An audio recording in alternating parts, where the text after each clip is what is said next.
Check out this blast from the past. Coast to Coast, hitting screens back on October 3rd, 1980, is a wild ride you've got to hear about. Picture this, a ritzy lady with a knack for laughter, played by the one and only Dyan Cannon, busts out of an asylum and hits the road heading west. She teams up with a tough, over-it trucker, played by Robert Blake, who's just trying to get his cattle across the country. Talk about an odd couple. But here's the real scoop. Critics have had their say, and it's a mostly negative. Roger Ebert threw some love at Dyan Cannon, saying she's totally owning her roles these days. But the movie, not so much. He wished she had more to work with. IT sounds like the soundtrack might be worth a listen though, with Mike Hughes from Gannett News advising to maybe just snag the tunes and skip the flick. Dale Stevens from the Cincinnati Post wasn't feeling it either, calling out the film for being a bit too loud and a bit too muddled. And over at the New York Times, Richard Shepard was left wanting more, saying the film kinda just pops up and disappears, without leaving much impact. But hey, it's not all tough news. Joe Baltacchi from the Philadelphia Daily News actually had a good laugh with it, praising Coast to Coast for its comedy chops. With a production that didn't break the bank, but made a modest splash at the box office, and Dyan Cannon herself learning to drive a massive truck for the role, you can tell there was some heart put into this project. Talk about commitment. And for trivia buffs, here's a fun fact. The flick was originally supposed to be a drama, but after Robert Blake jumped on board, they switched gears to comedy. Think they made the right call? Unfortunately, the movie didn't snag any awards and even saw Robert Blake nominated for a Razzie for Worst Actor. Yikes. But hey, if you're curious, Coast to Coast is up for grabs. You can catch it for free on YouTube. Give it a watch and see what you think. Maybe you'll find it's your new guilty pleasure. Yo, peeps! Get ready to dive back into the gritty streets of NY with The First Deadly Sin, helmed by Brian G. Hutton and packed with star power like the one and only Frank Sinatra, alongside the fierce Faye Dunaway and Brenda Vaccaro. This flick hit the scenes on October 3rd, 1980, and it's been stirring up the pot ever since. Here's the 411.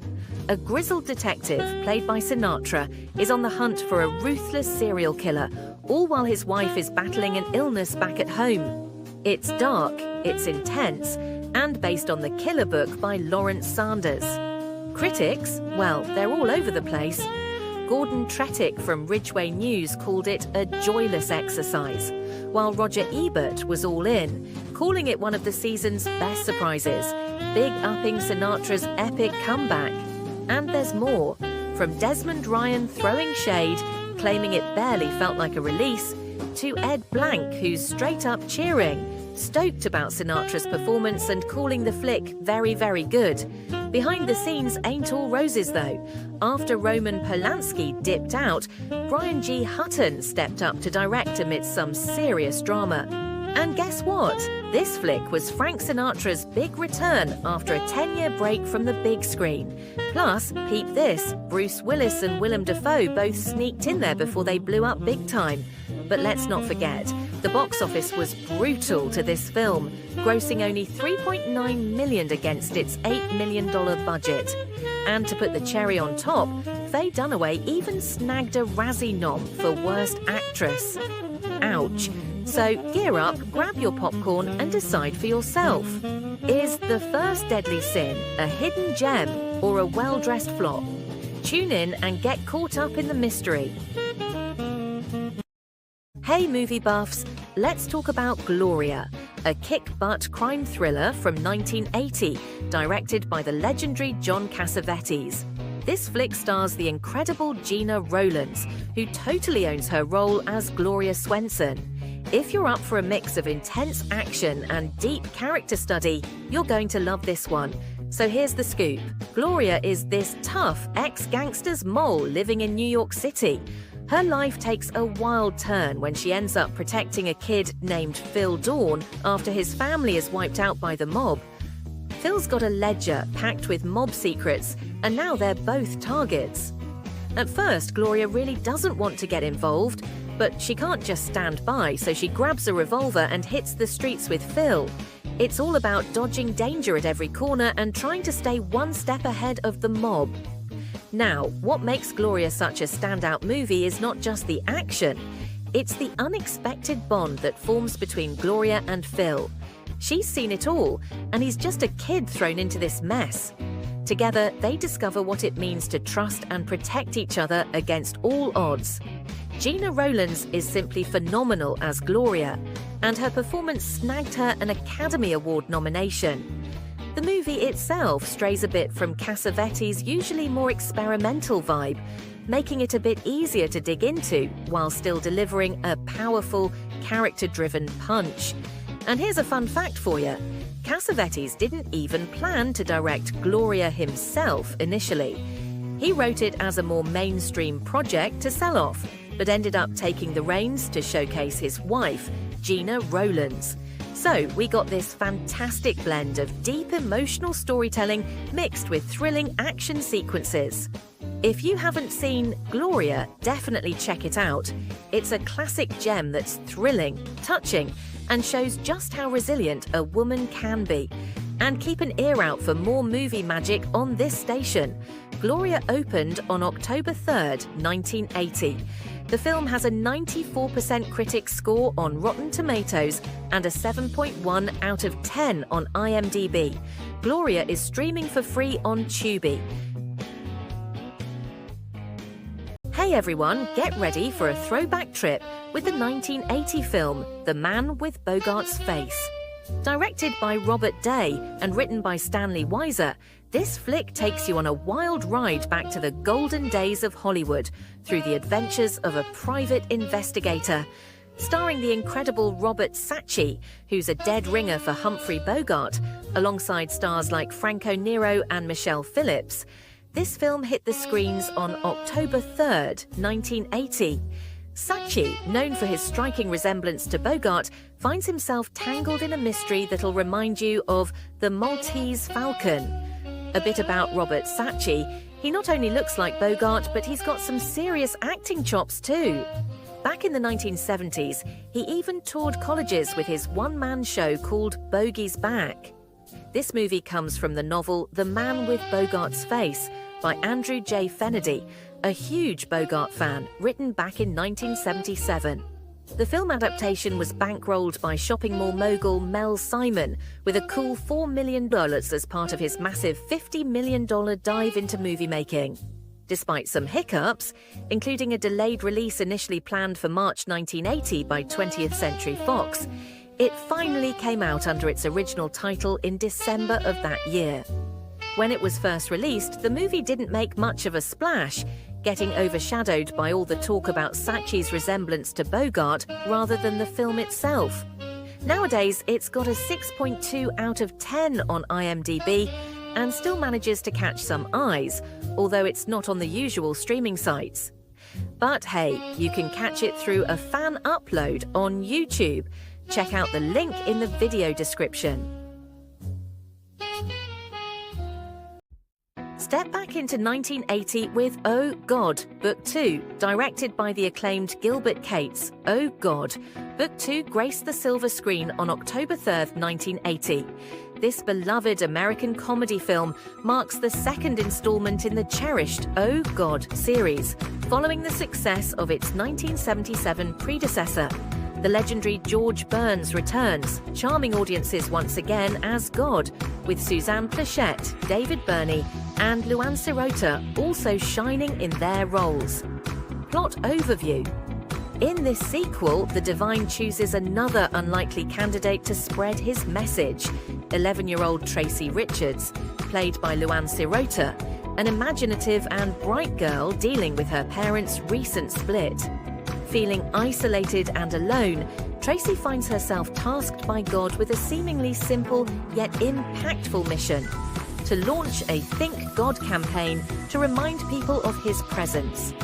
The story unfolds as Tracy endeavours to convince a skeptical world of her heavenly interactions.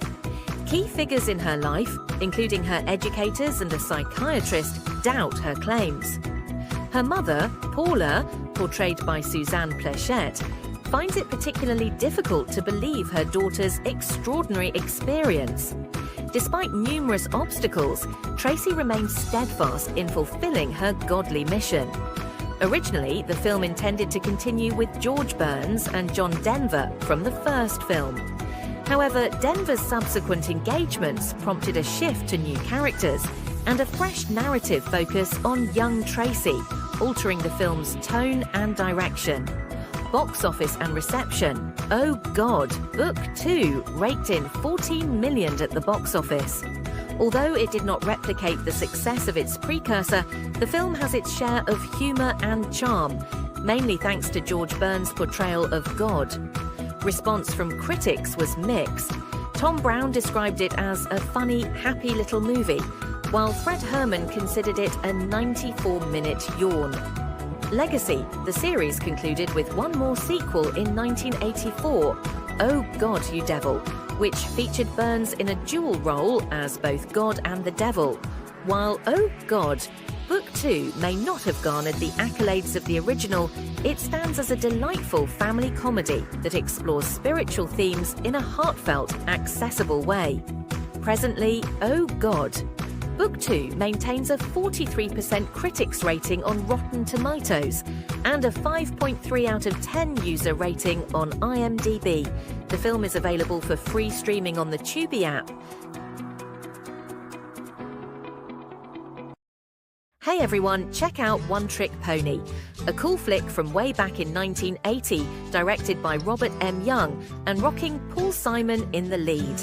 It's got a touch of drama and plenty of music vibes, perfect for a chill movie night. So, what's it all about? Paul Simon plays Jonah Levin, a rock star from the 60s who's trying to make a comeback, but things are rough. He's dealing with a record label that couldn't care less and a producer who's got zero talent. Plus, his marriage is on the rocks. Talk about life throwing punches, right? What's cooking in the plot?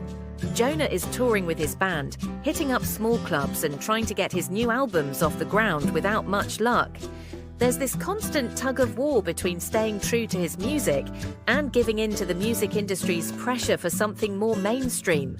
Add to that his messy personal life, struggling to patch things up with his wife, Marion, and connecting with his son. It's a lot for one guy to handle. Digging deeper. The movie really dives into some heavy stuff like art versus money. Jonah's battling to keep his music real while facing pushes to sell out for hits. Staying relevant. It's tough being a middle-aged musician in a scene that's all about the new and young. Life and love. Balancing a career with family is no joke, and Jonah's doing his best here. One Trick Pony hit the screens on October 3rd, 1980, diving into that 80s trend of musicians turning into movie stars. Though it wasn't a massive box office smash, it's got something of a cult following these days, especially among Paul Simon fans.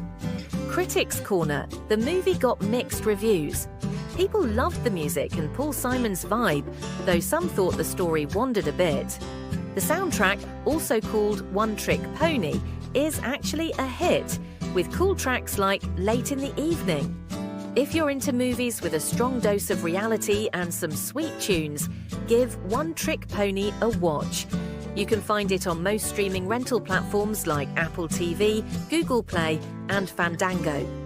It's a neat peek into the life of a musician fighting to keep his soul in the high-stakes music biz. Hey cinephiles, get ready to dip into a timeless love saga with Somewhere in Time, a classic that's still capturing hearts long after its 1980 release. Directed by Janot Swark and starring the beloved Christopher Reeve, alongside the enchanting Jane Seymour, with Christopher Plummer playing the protective manager, this film promises a journey beyond the ordinary. Here are some catchy taglines to get you in the mood. Beyond fantasy, beyond obsession, beyond time itself, he will find her. Somewhere in the past, he will find her.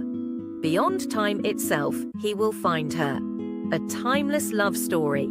So what's the scoop on the story? Picture this, it's 1972, And Richard Collier, played by Reeve, is a playwright who stumbles upon a mesmerising photo of Elise McKenna, played by Seymour, an actress from the turn of the century. His obsession leads him to discover that time travel might just be a hypnosis session away. Determined, he sets out to meet her, navigating through the barriers put up by her protective manager. A bit about the money side of things. The film had a modest budget of $4 million, but made a cool $9.7 million at the box office. Peeking behind the curtains, the film adapted from Richard Matheson's novel Bid Time Return, swaps between two different timelines using two distinct film stocks, which adds a unique flavour to every scene. It also paved the way for another Matheson adaptation, What Dreams May Come, starring Robin Williams in 1998. Interestingly, Christopher Reeve landed his role after his iconic portrayal in Superman, although he wasn't the first choice for Richard Collier. For the superfans out there, there's a club called Insight, the international network of Somewhere in Time enthusiasts.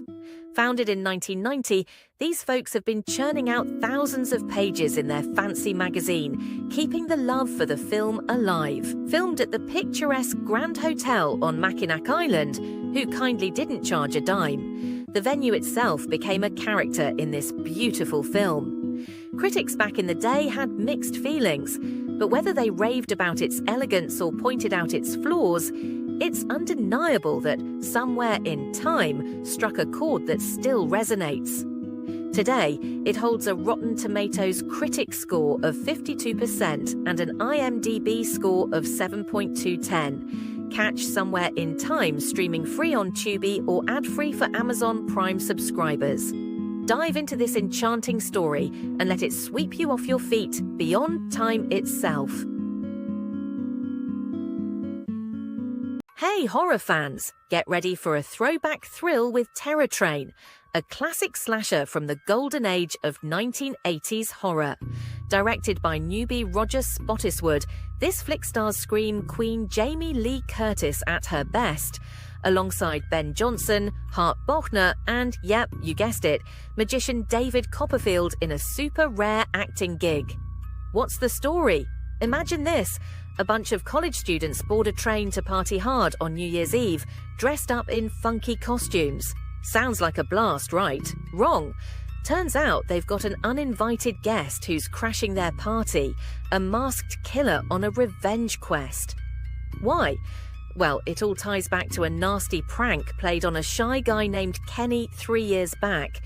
Watch as the killer mixes and mingles in different disguises, picking off partygoers one by one.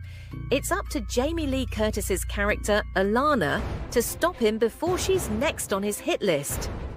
Cool bits to watch for: the train. The whole movie's set on a moving train, folks. It's creepy and cramped, making every shadow and every sound extra spooky. Costumes galore. The killer's always switching outfits, keeping everyone guessing. It adds a freaky funhouse vibe to the whole night. Revenge plot. It's all about the consequences of a cruel prank, serving up some serious chills and thrills. What folks thought? Back in the day, critics were split, but Terror Train has rolled its way into the hearts of cult classic lovers since. It's got suspense, a killer setting, literally, and a rock-solid performance by Jamie Lee Curtis. Bet you didn't know. Magic touch. David Copperfield isn't just pulling rabbits out of hats here. His magic tricks on the train are a real treat. Scream Queen status. This flick helped cement Jamie Lee Curtis as horror royalty. She was the it girl for scares in the 80s.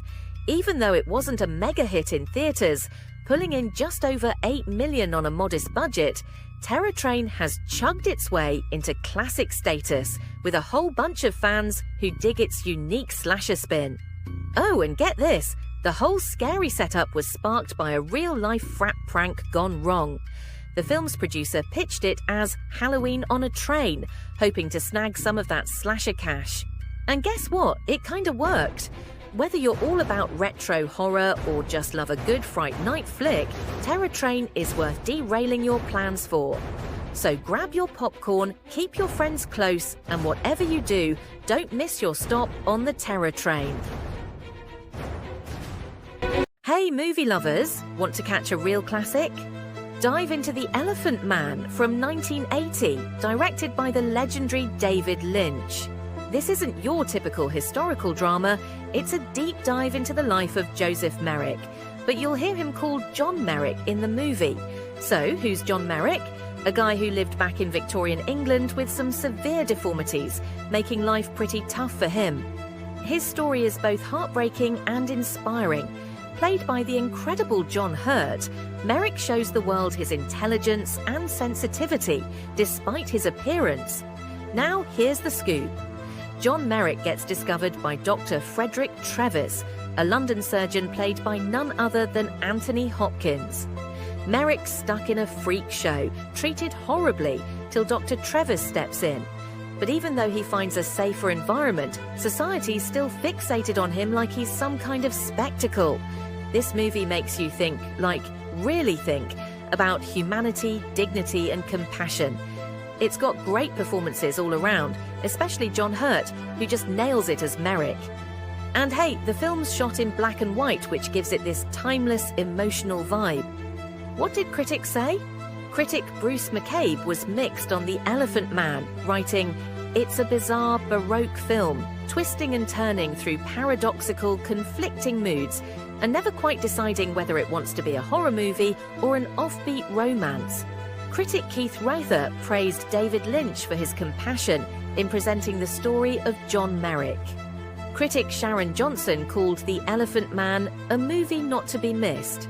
Critic Bill Cosford spoke brilliantly about how the existence of John Merrick showed society that life doesn't play by a specific set of rules when it comes to humanity. Merrick embodied potential bad outcomes that most people were not prepared to confront, and that feeling explains our fascination with and repulsion toward John Merrick. Legendary film critic Roger Ebert gave The Elephant Man 2 stars and stated that while John Hurt's performance was impressive, David Lynch's direction was merely competent, and the screenplay glossed over much of John Merrick's real accomplishments. Ebert's legendary partner, Gene Siskel, liked The Elephant more than Ebert, calling the film profoundly sad. But most of Siskel's review is dedicated to criticizing Paramount Pictures for promoting a story about compassion for a deformed man by exploiting the man's deformity, not releasing marketing materials that show John Hurt in full makeup, because the reveal in the movie is being used as a hook to draw audiences. Box office and business. The Elephant Man made $26 million on a $5 million budget. And fun fact for you, the makeup for John Merrick was no easy feat. It was so good that it basically kicked off the Academy Award category for Best Makeup. If you're ready for an emotional roller coaster with a mix of deep themes and some seriously good acting, check out The Elephant Man. It's streaming free on Pluto TV, or you can rent it on most platforms. Trust me, it's a must-watch.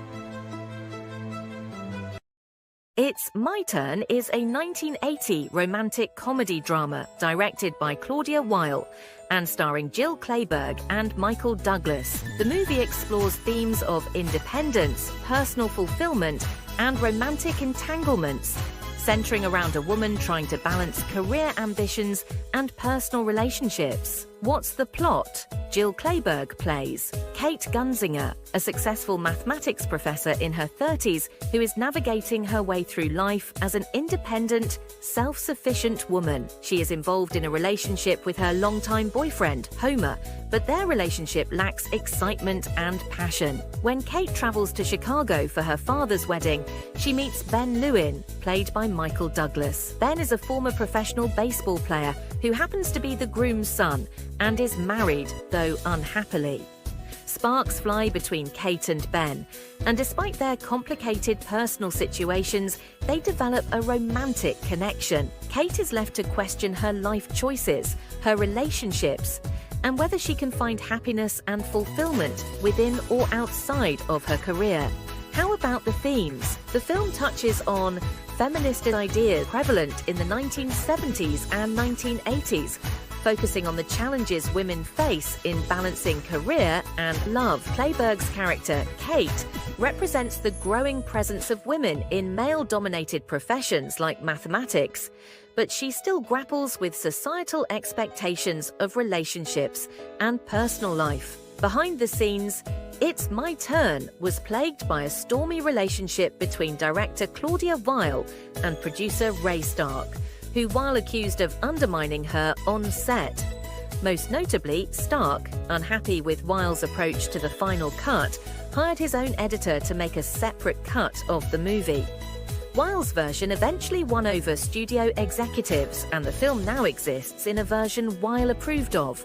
At the end of the credits for It's My Turn is a special acknowledgement for director and cinematographer Dick Richards. Due to a tight schedule and budget, Richards stepped in to shoot an important scene set at the real-life Yankee Stadium.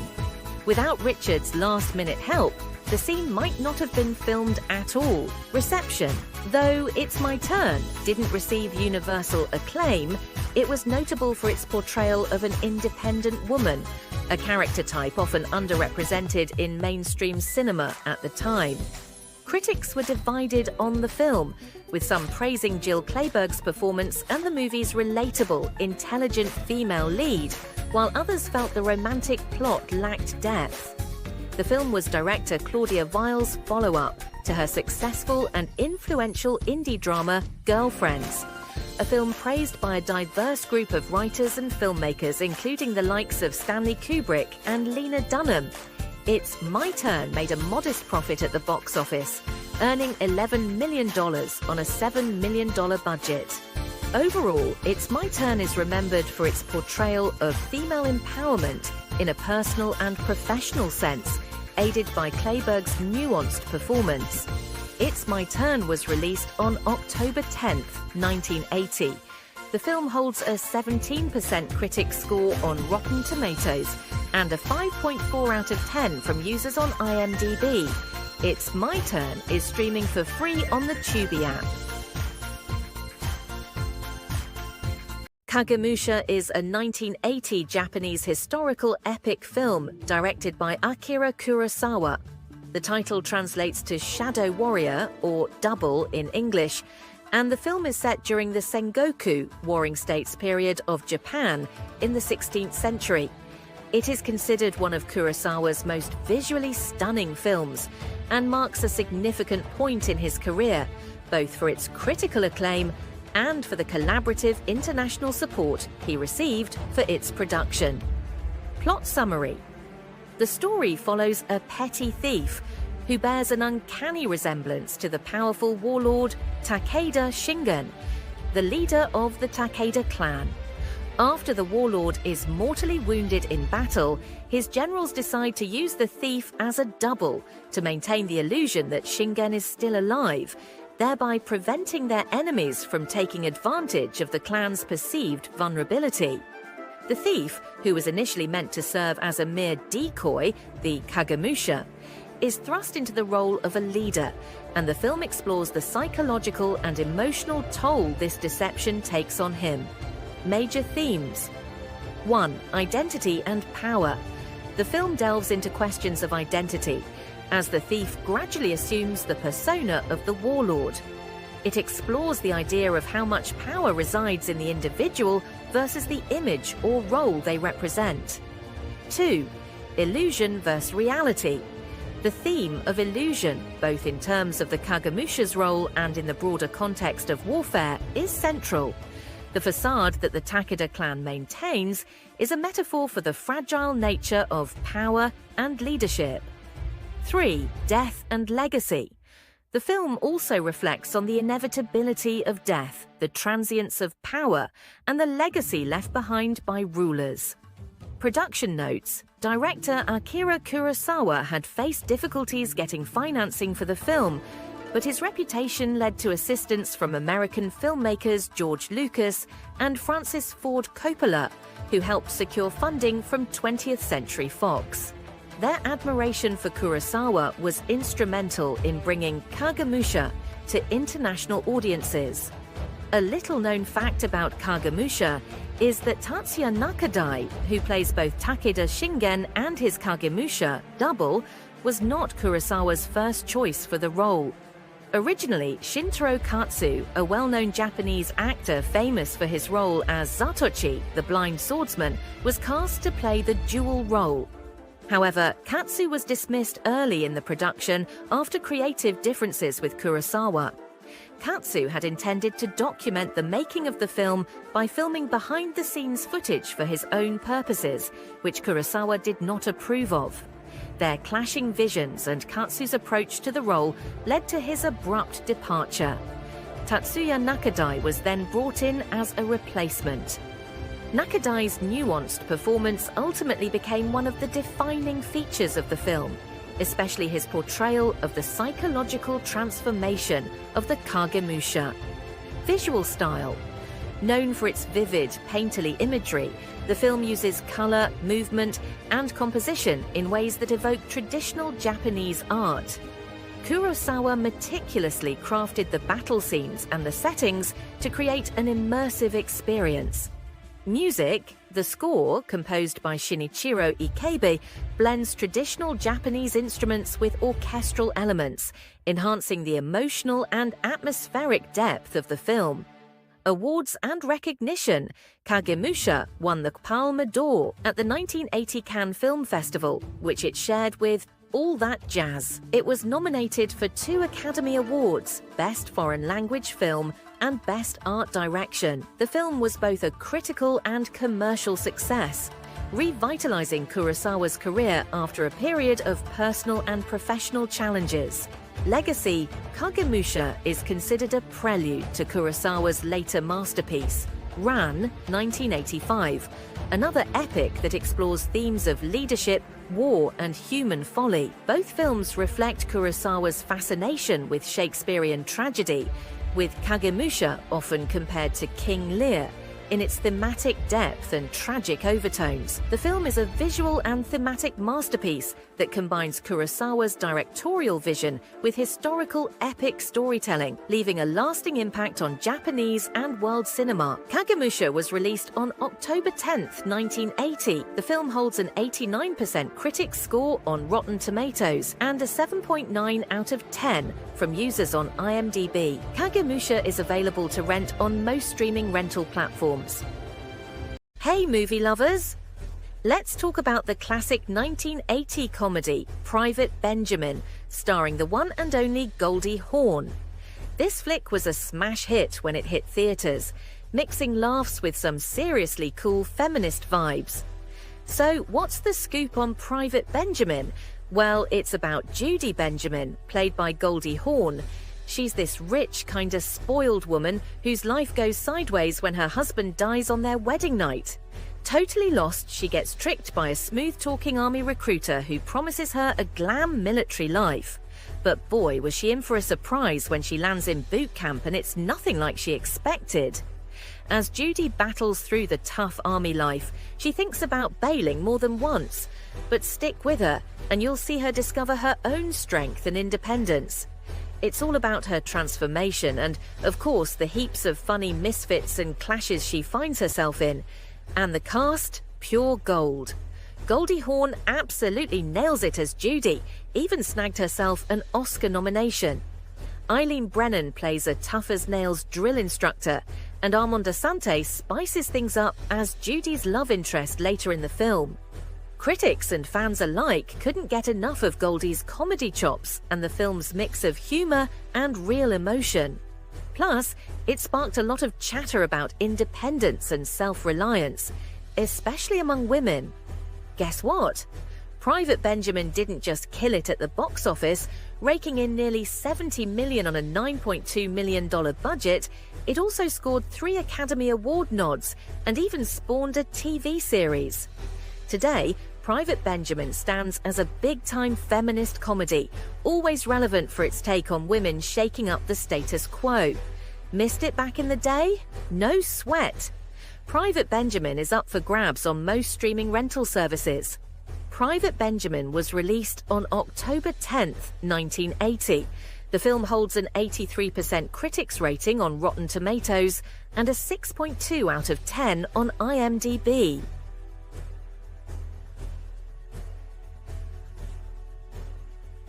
Hey movie buffs, ever heard of the 1980 flick Fade to Black? Directed by Vernon Zimmerman, this psychological horror thriller is all about Eric Binford, played by Dennis Christopher. Eric's a bit awkward and totally obsessed with old movies, but things take a dark turn when he starts mimicking scenes from classic films, but in a pretty twisted way. Now, let me set the scene for you. Eric's this loner dude who works at a film distribution warehouse. He knows everything about old movies and practically lives in his daydreams of being in them. But man, life's rough on him. He gets bullied by just about everyone, his aunt, his boss, his co-workers. That kind of non-stop hassle can really mess with your head. And when a Marilyn Monroe lookalike named Marilyn O'Connor, played by Linda Kerridge, catches his eye and shows him a little attention, Eric totally falls for her. But when things don't pan out, he loses it. He starts dressing up as iconic movie characters like Dracula and The Mummy and recreates scenes from those movies. Except in his version, people actually die. It's like his twisted way of getting back at all those who've wronged him. So the movie digs into some pretty heavy themes like isolation, mental illness, and how obsession can take over your life. Eric's grip on reality just slips away as he dives deeper into his movie fantasies. Critics were kinda split when it came out. Some really dug Dennis Christopher's intense portrayal of Eric and how the film tipped its hat to old-school Hollywood. But some said the plot needed more meat on its bones. Despite the mixed reviews, Fade to Black has picked up a cult following over the years, especially among horror fans and classic cinema lovers. That's probably thanks to all the clever nods to old films and how Eric turns into these iconic characters. So here's the scoop. Fade to Black was released back on October 14th, 1980, and it's rocking a 42% rating from critics on Rotten Tomatoes, with a 6.1 out of 10 from regular folks on IMDb. Want to check it out? It's streaming on Amazon Prime and the Shudder app. Even though Fade to Black isn't in the league of mainstream horror classics, it's definitely worth a watch if you're into eerie stories about people losing themselves in the glitz and glam of cinema. Now grab some popcorn and enjoy the show. Foolin' Around is a 1980 romantic comedy film directed by Richard T. Heffron. The film stars Gary Busey as Wes, a country boy who moves to the city to attend college, and Annette O'Toole as Susan, a wealthy young woman who falls in love with him. The plot revolves around Wes's attempts to navigate his new life in the city and his romantic pursuit of Susan, despite their different social backgrounds. Susan is already engaged to a wealthy man, played by John Calvin, but she is charmed by Wes's down-to-earth nature and sincerity. The film is light-hearted and focuses on the comedic situations that arise from the culture clash between Wes's rural roots and Susan's sophisticated upper-class environment. In addition to the romance, Foolin' Around features a mix of slapstick comedy and heartfelt moments. Much of the critical derision aimed at Foolin' Around centered on the casting of Gary Busey in the role of a romantic lead. Even before he became best known as an eccentric, somewhat creepy fringe celebrity, Gary Busey was not viewed by anyone as a romantic or comedy actor. Critic Joe Baltacki in the Philadelphia Inquirer summed up the consensus on Busey, writing, "Busey might be a capable character actor, but a romantic lead, no way." Critic George Meyer wrote about Foolin' Around. "The primary embarrassment arises from the casting of Gary Busey." One critic who did like the film was critic John A. Douglas, who found Busey to be personable and easy to like in the lead role. So things weren't all bad for Foolin' Around. Behind the scenes, Foolin' Around was initially intended as a comeback vehicle for director David Swift. Best known for light light-hearted, lightweight comedy like The Parent Trap and How to Succeed in Business Without Really Trying. Swift hadn't directed a feature film since How to Succeed in Business in 1967 and wrote Foolin' Around with the intention of directing it himself. That plan was scuttled, and eventually his script was rewritten by screenwriter Michael Caine and handed off to director Richard T. Heffron. Foolin' Around earned only $2 million at the box office and is mostly forgotten today. Foolin' Around was released on October 17, 1980. The film has no score on Rotten Tomatoes and a 6 out of 10 rating from users on IMDb. Foolin' Around is not available on traditional streaming channels, but it is available in a fan upload on YouTube. Hey, movie buffs! Looking for something a bit off the beaten path? Dive into the world of Times Square, a cult classic directed by Alan Moyle.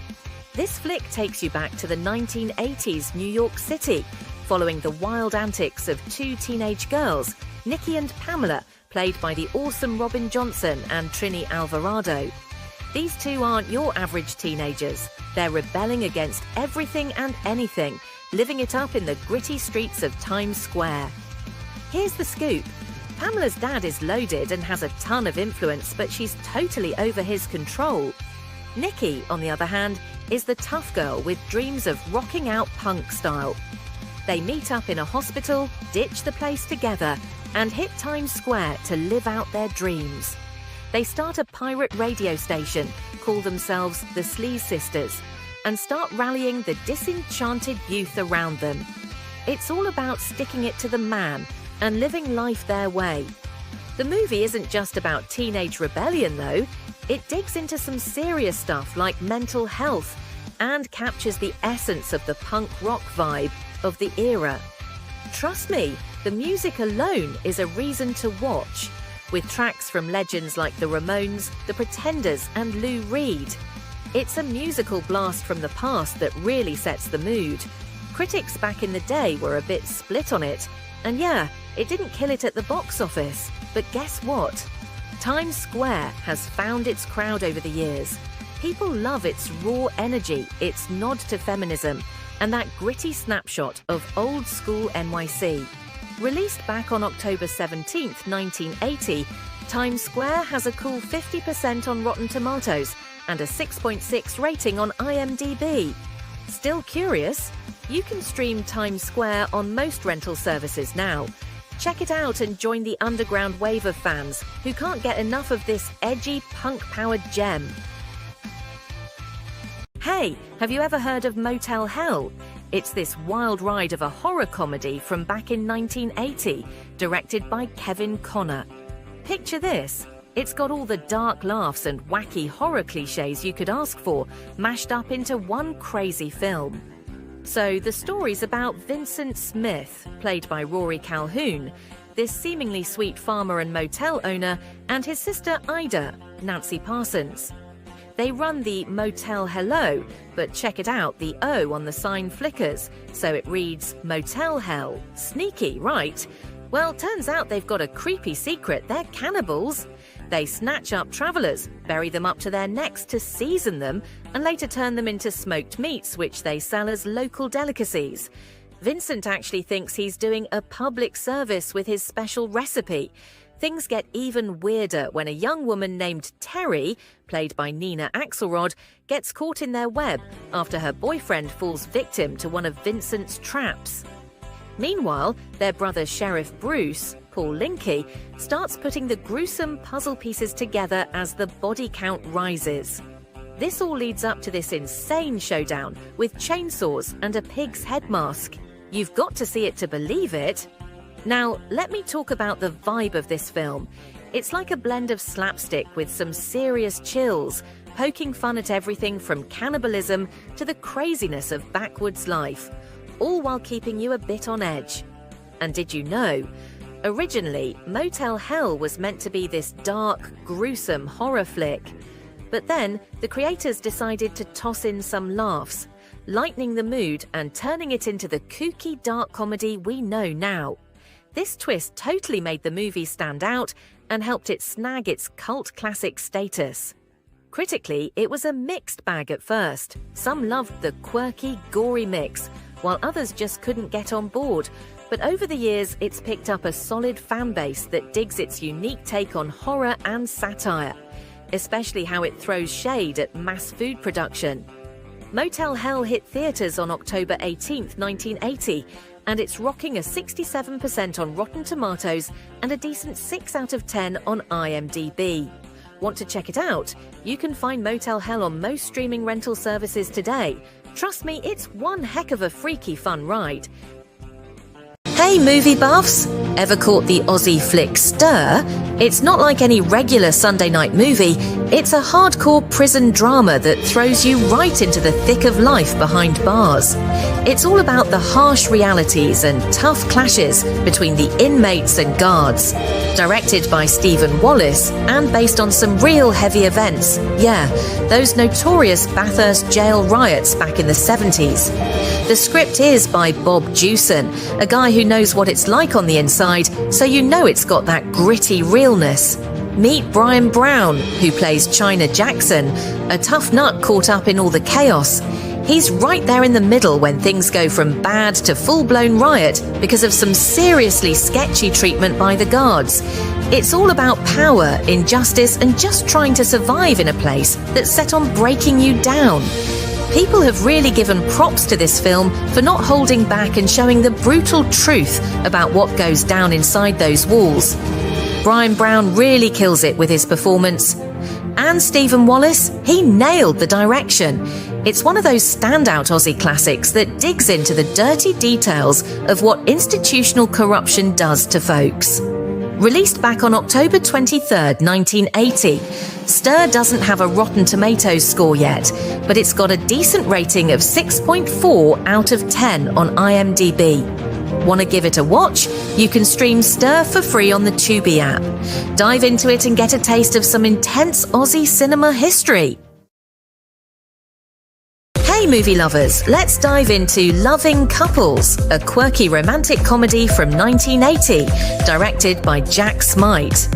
This flick serves up a fun yet insightful look into the messes and stresses that come with marriage, and yeah, a bit of partner swapping. Here's the scoop. Plot: meet two married couples, Greg and Maria Jensen. Shout-outs to Shirley MacLaine and James Coburn, and Bob and Nancy Lansford. Big applause for Stephen Collins and Susan Sarandon. They're kind of fed up with their married lives and end up mixing things up a little. As they juggle their desires and the fallouts, they land themselves in all sorts of funny situations. Though it's packed with laughs, it also peels back layers on love, betrayal, and the nitty-gritty of adult relationships. Themes: this movie isn't shy about tackling the tricky topics: infidelity, open relationships, and the reality of marital blahs. It's a juggling act between humour and the serious stuff like loyalty and honesty in relationships. Cast: just to remind you, we've got some stellar folks in this film. Shirley MacLaine lights up the screen as Maria, with James Coburn by her side as Greg. Stephen Collins plays Bob, and Susan Sarandon is Nancy. Reception: okay, so Loving Couples might not have been a blockbuster hit. It got mixed reviews, and even though our awesome cast brought their A-game, the movie didn't quite stick the landing for everyone. Critics in 1980 were especially unkind, with some stating that the film contains Shirley MacLaine's worst performance. Many critics unfavourably compared Loving Couples to the work of Doris Day and Rock Hudson, and panned Loving Couples for failing to match the wit of Day and Hudson, and failing to update the concept from the 50s to a modern 80s morality and sensibility. Loving Couples debuted on October 24th, 1980. The film is not streaming anywhere at the moment. If you want to catch it, you'll need to hunt down a DVD, Blu-ray, or VHS. The film has no critic score on Rotten Tomatoes, a mediocre 5.1 out of 10 from fans on IMDb.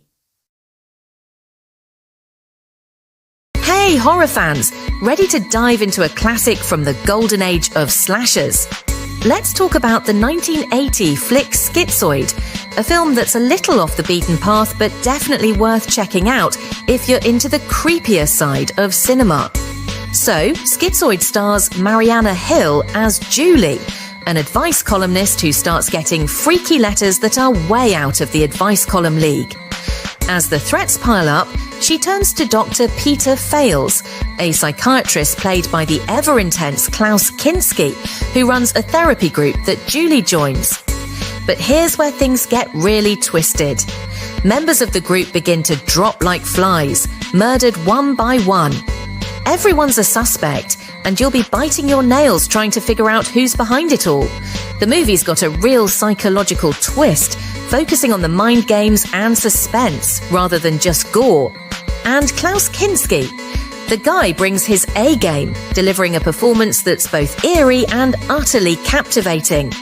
The rest of the cast does a bang-up job too.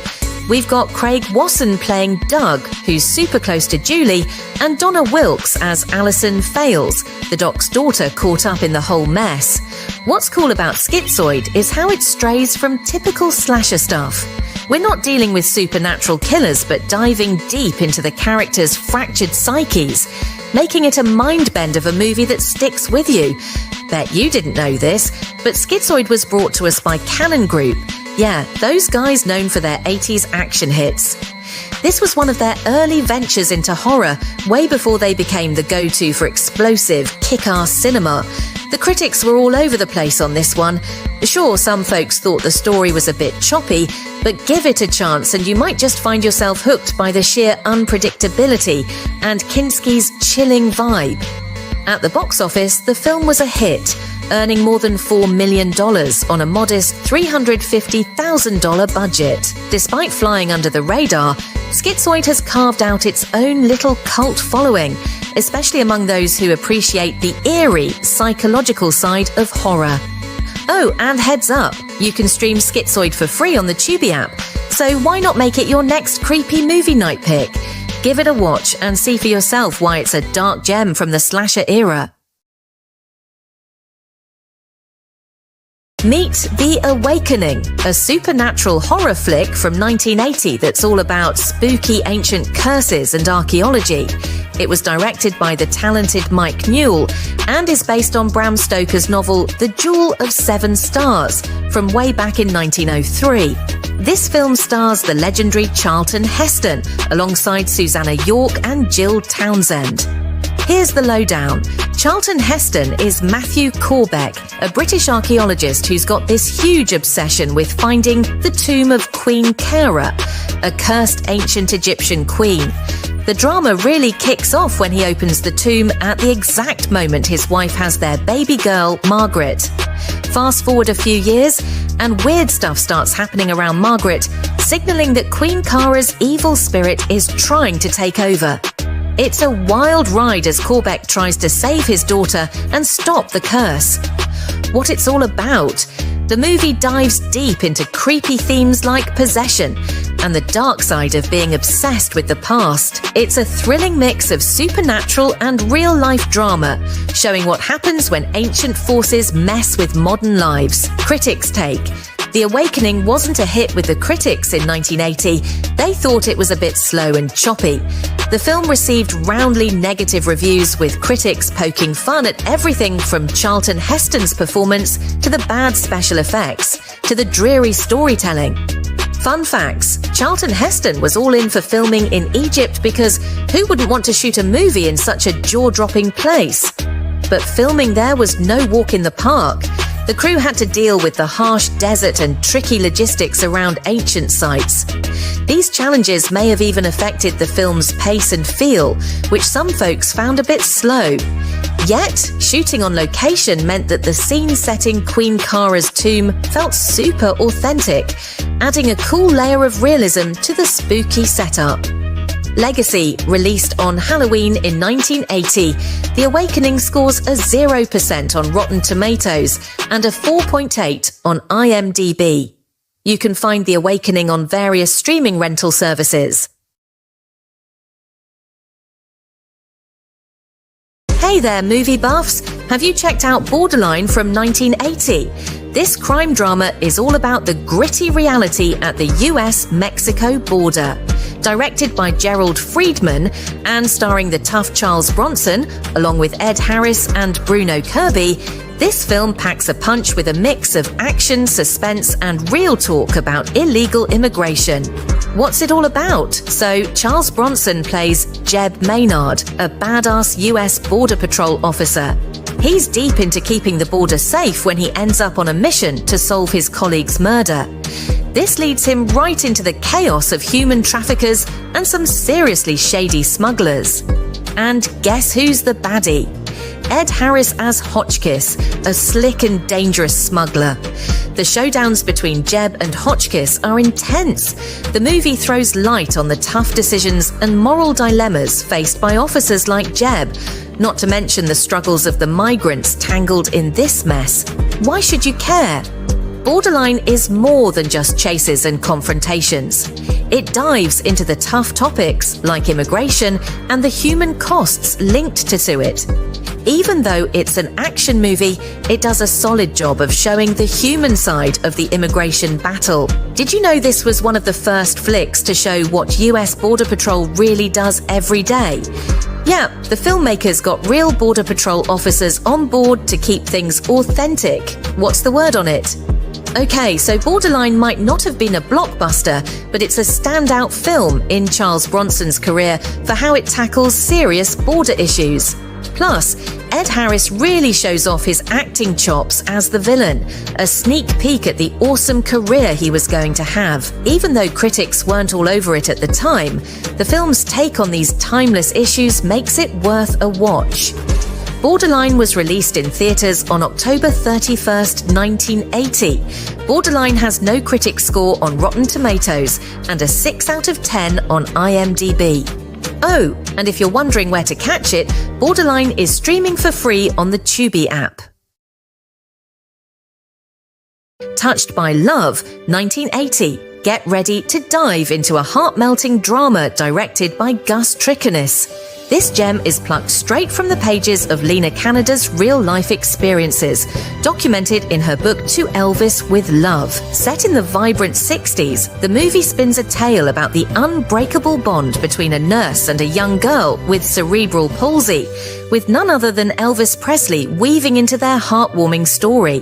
What's it all about? Meet Karen, a sweet young girl grappling with cerebral palsy, tucked away in a facility for children with disabilities. She's shy, finds talking tough, and keeping up with those around her is a daily struggle.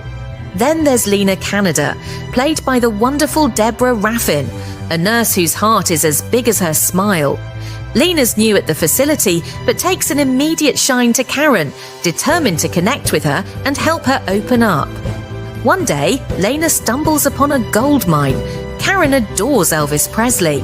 So Lena hatches a plan. She encourages Karen to pen letters to the king of rock and roll himself.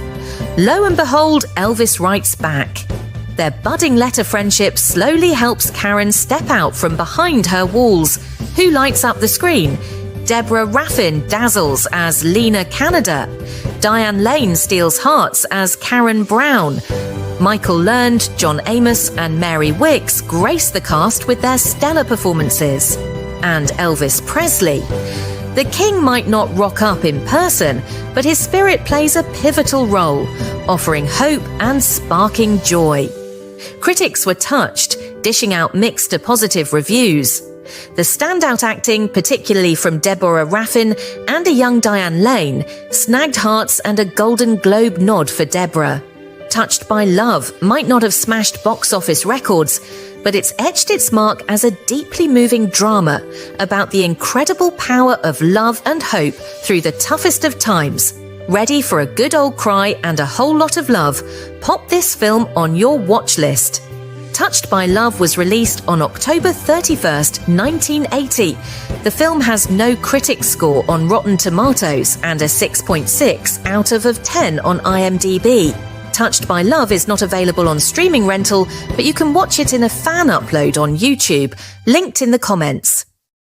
Hey there, are you ready for a quirky blast from the past? Let me introduce you to Witch's Brew, a wacky horror comedy from 1980 that might just cast a spell on you. It's a loose adaptation of the 1944 novel Conjure Wife by Fritz Leiber, which also inspired the 1962 film Burn, Witch, Burn. This flick takes us into the chaotic world of suburban witchcraft and pokes fun at the whole magic, marriage, and the everyday gender roles. What's it all about? So, in Witch's Brew, we meet Joshua Lightman, a university professor played by Richard Benjamin. His wife Margaret, portrayed by the hilarious Terry Garr, isn't just stirring pots in the kitchen, she's also cooking up spells. She's been using her witchy skills to boost her husband's career. But when Joshua convinces her to hang up her broomstick, his luck goes down the drain and all sorts of mayhem ensues. Adding to the fun are Lana Turner and Catherine Lee Scott, who play Margaret's fellow witches. They step in and the movie dives into a pool of humorous supernatural shenanigans. So, did people like it? It's hard to say. There are no critics' reviews of Witch's Brew. The film never received a theatrical release. Instead, the film was sold to NBC to air on television, and it's unclear if NBC ever showed the movie or not. The film does pop up in cable television listings in 1982 and after, but the only mentions of the movie between 1980, when the film was intended to be released, and the film slipping onto pay cable services, come in brief pieces on star Lana Turner and her move to television dramas and away from the big screen.